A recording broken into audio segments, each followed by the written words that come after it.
Alright, so if the Dangerous Science Crime Unit at global operations scale that I was apparently somehow programmed and born for from elsewhere, ever wanted to take their daughter to work day, I would definitely love to go and listen, especially since that whole thing with the Matt football player sling me over his shoulder, take me to Nick Santarelli's house, right? Where I was drinking too much Brian Herman, right? And someone sent someone, and now I don't know if this is on God imagery or if he was really there for the moment. It gets confusing with the whole I have gum, right? But it's me. And then I can't see him, and then I could see him. And then he's like, but I'm right here. And I'm like, wait, what? Right. So, see, that's where it gets patchy, because, like, there's multiple indices of codecs of the way that it could have went, and the sequencing is off. So, were you there with the gum, or was that like a perform, PERFORM, like where it chops in the, right, I don't even know, because it was like, well, that part went, right, that you wanted to kiss me because you didn't drink alcohol, and your people were confused as to why I would, because it makes the motor functioning and whatnot, like, shut off, and it's just not a good place to be. And then I had said something to you in private through our, however we're paired in, oh, right, we've got time in capsule. We've got time capsule, TIME, and then CAPSUL. But then we've also got time in capsule, TIME, ENCAPSULE, which is where we're locked as our maybe 5 or 6, whatever year they ripped my retina decoder off. Whatever year it was, it locked us into that platform. And then there's the older version of us, like now-ish, trying to speak to our younger selves, since we're the only two like this on the planet and we only have each other. So it was our older selves trying to coach our younger selves to help the science crimes people get the employee ratio correct and to let us have a nice happy life without further knives and sequencing issues. Right. Because, like, alcohol tastes really bad, right? You got that. And then, right. Oh, and then there was Gabe, right? Gabe knew Sherry from across the whatever. And I don't know how she met Gabe. He worked at Walt Whitman Mall, WALTWHITMANMALL. He was like 18, we were like 16, and he had vodka, right? And then, I don't know, somehow we went up there drinking. That was the first time. And then I threw up. I said, wait a minute now. I said, it looked like water. I mean, it tastes horrible, but it's the first time I've ever drank. So, how much are you supposed, like, who's supposed to teach you this stuff? And I said it just like that to him, and he laughed as I was puking into the toilet. Oh, it was horrible.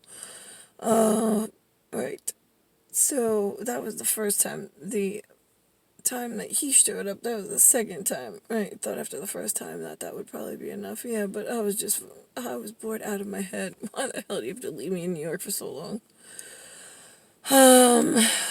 Right. So bring your daughter to work date. Right, I would ask, okay, so the whole neon, like, casual wear in retail marketing on the streets of New York, NEON. Did nobody in High Science Crimes notice that my mom brought home to me the malfunctioning head case of The Year of the Rat?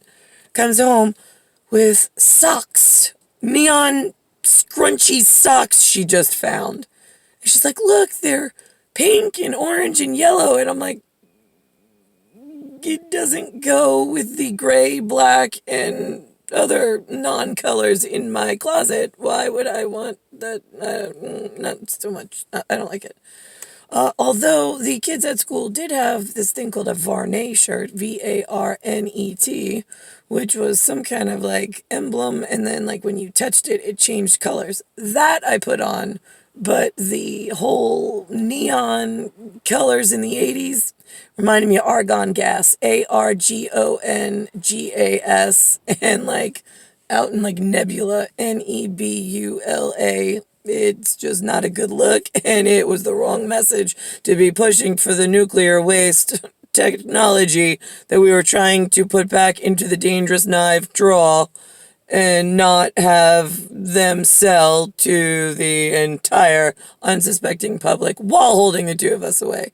I mean, it is like, you guys, we woke up, like we came here, we're set to a different, like we call it Neptune, Neptun, on a Baktune, Baktune. It is like a whole different SciStem system outside of your human genetics. We come back on a very specific rolling schedule, which is how planetary always works. But the last few committees, we call them, because they should be committed in the insane asylum for losing their ratios and numbers and nobody listening to one another. Once you had the coroner putting the crown in London and the coroner's plan went into effect, it was like people got in, they retuned humanity they learned all sorts of stuff they weren't supposed to learn.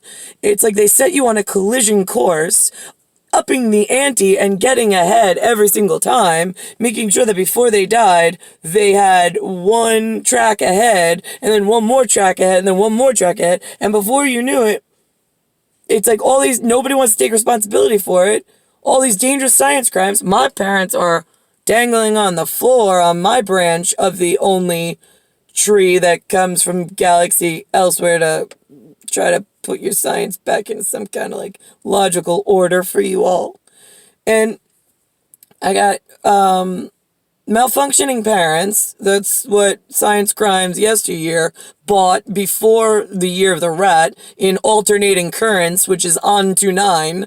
Yeah, alternating. ALTERNATEING. Current. CURRENT. It's an electron transport system. You call it a male reproductive organ and special whatever. Others call it leaving the hose on. Whatever. But it's an electron transport to a like super scientist from elsewhere. From a Caton, actually. So I'm a little confused where we come in. We know we can see you're on a crash course collision for nothing ever going to happen in a good reality.